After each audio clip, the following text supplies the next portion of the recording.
Assalamualaikum warahmatullahi wabarakatuh. Selamat pagi, selamat siang, jam berapapun kalian menonton. Semoga kabar kalian dalam keadaan sehat walafiat.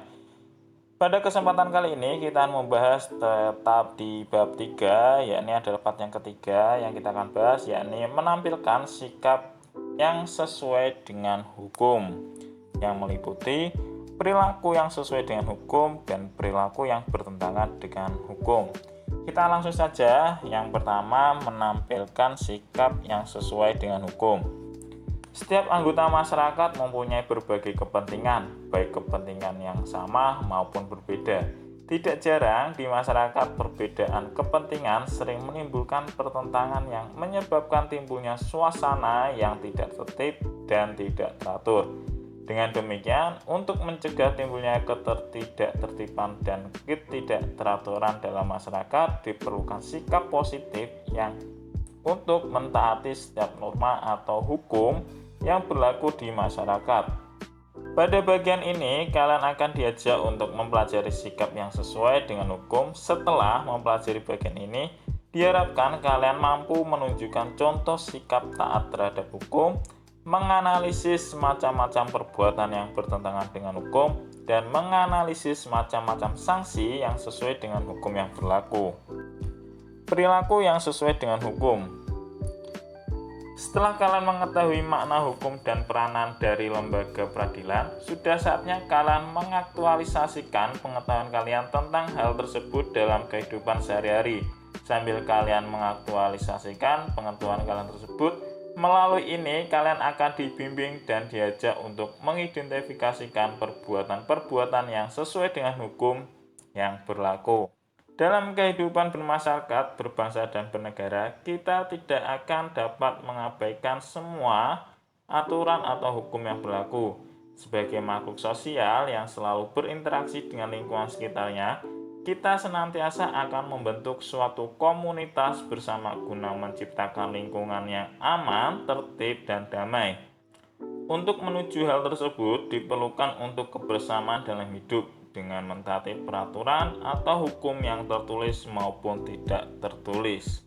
Ketaatan atau kepatuhan terhadap hukum yang berlaku merupakan konsep nyata dalam diri seseorang yang diwujudkan dalam perilaku yang sesuai dengan sistem hukum yang berlaku. Tingkat kepatuhan hukum yang diperlihatkan oleh seseorang warga negara secara langsung menunjukkan tingkat kesadaran hukum yang dimilikinya. Kepatuhan hukum mengandung arti bahwa seseorang memiliki kesadaran, mulai dari yang pertama, memahami dan menggunakan peraturan perundang-undangan yang berlaku. Yang kedua, mempertahankan tertib hukum yang ada. Dan yang ketiga, menegakkan kepastian hukum. Adapun ciri-ciri seseorang yang berperilaku sesuai dengan hukum yang berlaku dapat dilihat dari perilaku yang diperbuatannya, seperti yang pertama, disenangi oleh masyarakat pada umumnya, tidak menimbulkan kerugian bagi diri sendiri dan orang lain, tidak menyinggung perasaan orang lain, menciptakan keselarasan, mencerminkan sikap sadar hukum, dan mencerminkan kepatuhan terhadap hukum. Yang kedua, perilaku yang bertentangan dengan hukum beserta sanksinya.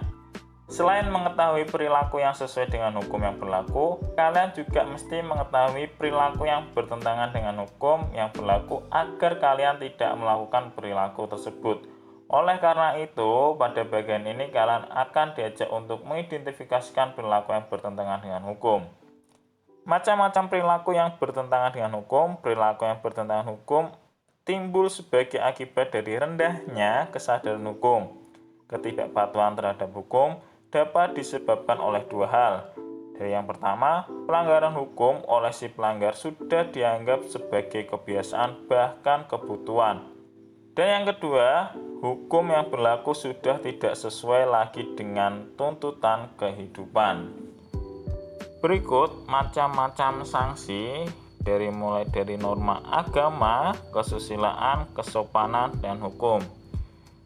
Saya akan menjelaskan satu persatu dari mulai norma agama. Pengertiannya, petunjuk hidup yang bersumber dari Tuhan yang disampaikan melalui utusannya atau rasul atau nabi, yang berisi perintah, larangan, atau anjuran-anjuran. Contohnya beribadah, tidak berjudi, suka beramal.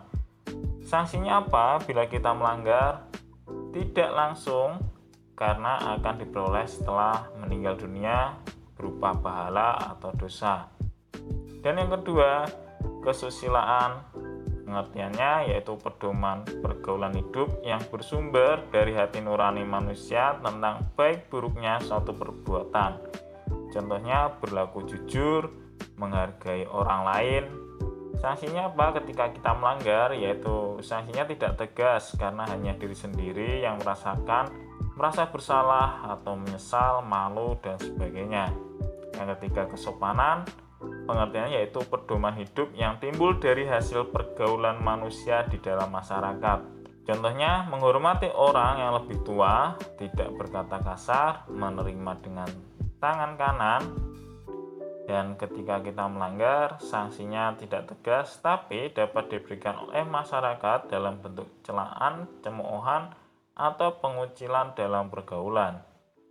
Dan yang terakhir, yang norma hukum, pengertiannya yaitu pedoman hidup yang dibuat oleh badan yang berwenang mengatur manusia dalam kehidupan berbangsa dan bernegara, berisi perintah dan larangan. Contohnya kita harus tertib, harus sesuai prosedur, dilarang mencuri. Ketika kita melanggarnya, kita akan mendapatkan sanksi yang sangat tegas dan nyata serta mengikat dan memaksa bagi setiap orang tanpa kecuali. Cukup sekian dalam pertemuan kali ini. Apabila ada yang ditanyakan, silahkan kalian tanyakan kepada guru kalian yang sudah disediakan platform tersedia untuk tanya jawab. Saya ucapkan terima kasih. Sampai berjumpa di minggu selanjutnya. Wassalamualaikum warahmatullahi wabarakatuh.